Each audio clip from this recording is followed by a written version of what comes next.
Latest updates ఎప్పటికప్పుడు పొందడానికి Big TV WhatsApp channel follow అవ్వండి. లింక్ డిస్క్రిప్షన్ లో ఉంది. ఆమె తొలిసారి ఎమ్మెల్యేగా గెలిచారు. యువ నాయకురాలు. ఇంకేముంది, నియోజకవర్గాన్ని అభివృద్ధి పదంలో పరుగులు పెట్టిస్తారనుకున్నారు. అయితే అభివృద్ధి సంగతేమో కానీ వివాదాల్లో మాత్రం ఆ నియోజకవర్గం, ఆ యువ నాయకురాలు తెగ ఫోకస్ అవుతూ ఉన్నారు. తెలిసి చేస్తున్నారో తెలియక చేస్తున్నారో తెలియదు కానీ వివాదాలు మాత్రం వేయడం లేదు. ఇంతకీ ఎవరా యువ ఎమ్మెల్యే, ఏంటా రచ్చ, మీరే చూడండి.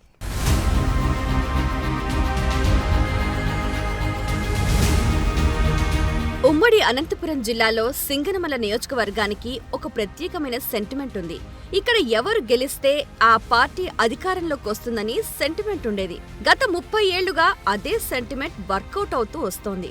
కాంగ్రెస్ అధికారంలో ఉండగా శైలజానాథ్ కాంగ్రెస్ అభ్యర్థిగా ఇక్కడి నుంచి ప్రాతినిధ్యం వహించారు. ఆ తరువాత టీడీపీ నుంచి సెమంతకమణి, ఆమె కుమార్తె యామినీ బాల మంత్రులుగా, ఎమ్మెల్యేలుగా ప్రాతినిధ్యం వహించారు.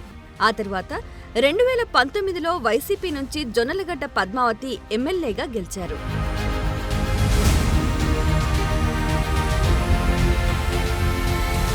టీడీపీ నుంచి అప్పటికే ఒకసారి ఓడిపోయిన బండారు శ్రావణి 2024 ఎన్నికల్లో మంచి మెజార్టీతో తొలిసారి ఎమ్మెల్యేగా గెలుపొందారు. ఎన్నికల ముందు వరకు ఆమెకు అన్నీ కలిసొచ్చాయి. 2019 ఎన్నికల్లో ఓడిపోవటం, ఆ తరువాత నారా లోకేష్ సమక్షంలో ఇచ్చిన హామీ మేరకు కీలక నాయకులంతా కలిసి పనిచేయటం ఆమెకు ప్లస్ అయ్యాయి. అయితే నియోజకవర్గాన్ని పట్టించుకోవడం మానేసిన శ్రావణి వివాదాల్లో మాత్రం ముందుంటున్నారు. గెలిచినప్పటి నుంచి పట్టుమని నెల రోజులు కూడా నియోజకవర్గంలో లేరని, హైదరాబాద్కు పరిమితమయ్యారని సింగనమల టీడీపీ వర్గాలు గగ్గోలు పెడుతున్నాయి. ఆమె నియోజకవర్గానికి దూరం అవటంతో పెత్తనమంతా బండారు శ్రావణి కుటుంబ సభ్యులు చేస్తున్నారని పెద్ద ఎత్తున విమర్శలు వ్యక్తమవుతున్నాయి. ఇక 2-మెన్ కమిటీతో విభేదాలు కూడా ఆమెకు నెగటివ్ గా మారుతున్నాయి. రేషన్ షాపుల కేటాయింపు, ఫీల్డ్ అసిస్టెంట్, యానిమేటర్ల పదవుల కోసం 2-మెన్ కమిటీ వర్సెస్ శ్రావణిగా రచ్చ సాగుతోందట. అధికారంలోకి వచ్చి 6 నెలలు కావస్తున్నా ఇంకా ఇప్పటి వరకు కూడా ఆ పోస్టుల నియామకం జరగలేదని టాక్ వినిపిస్తోంది.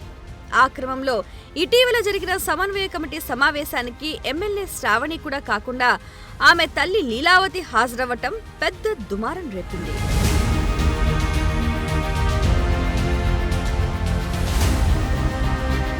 నియోజకవర్గాన్ని పూర్తిగా గాలికొదిలేసిన ఎమ్మెల్యే హైదరాబాద్లో ఉంటుండటం తీవ్ర విమర్శల పాలవుతోంది.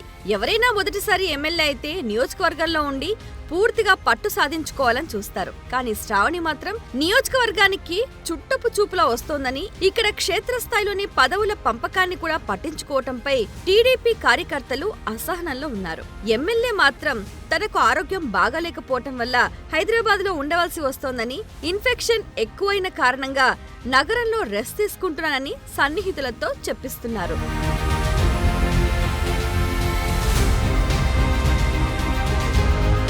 ఇక ఇటీవల జరిగిన జిల్లా సమన్వయ కమిటీ సమావేశంలో సింగనమల ఎమ్మెల్యే, ఆమె కుటుంబ సభ్యులు వ్యవహరిస్తున్న తీరుపైనే ఎక్కువ ఫిర్యాదులు అందాయట. 30 ఏళ్లుగా పార్టీకి కష్టపడి పనిచేస్తే ఇప్పుడు కనీసం మమ్మల్ని పట్టించుకోవటం లేదని నియోజకవర్గంలోని కీలక నేతలంతా ఇన్ఛార్జ్ మినిస్టర్ టీజీ భరత్ కు, జిల్లా మంత్రి పయ్యావుల కేశవ్ కు కంప్లైంట్ చేశారట. ముఖ్యంగా 2-మెన్ కమిటీ సభ్యులైన మంటిమడుగు కేశవరెడ్డి, ఆలం నర్సనాయుడు ఎమ్మెల్యే బండారు శ్రావణి తీరుపై మండిపడ్డారట.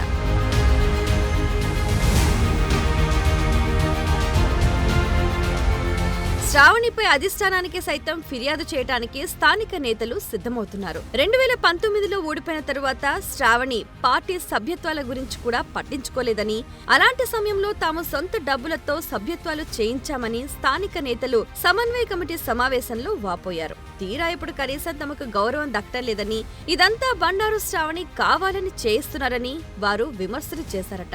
కనీసం కష్టపడ్డ వారికి క్షేత్రస్థాయిలో డీలర్, ఫీల్డ్ అసిస్టెంట్ లాంటి పదవులు కూడా ఇప్పించలేకపోతున్నామని, వాటి విషయంలో కూడా ఎమ్మెల్యే తన సొంత మనుషులకే ప్రాధాన్యత ఇస్తున్నారని వాపోయారట.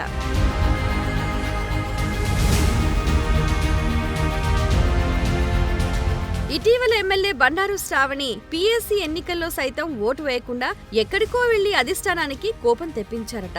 అంతేకాదు, శాసనసభ చివరి రోజు టీడీపీ మహిళా ఎమ్మెల్యేలంతా కలిసి గ్రూప్ ఫోటో దిగితే అందులో శ్రావణి కనిపించలేదు. మరలాంటి ఆవిడకు రాజకీయాలెందుకని టీడీపీ క్యాడర్ మండిపడుతోంది.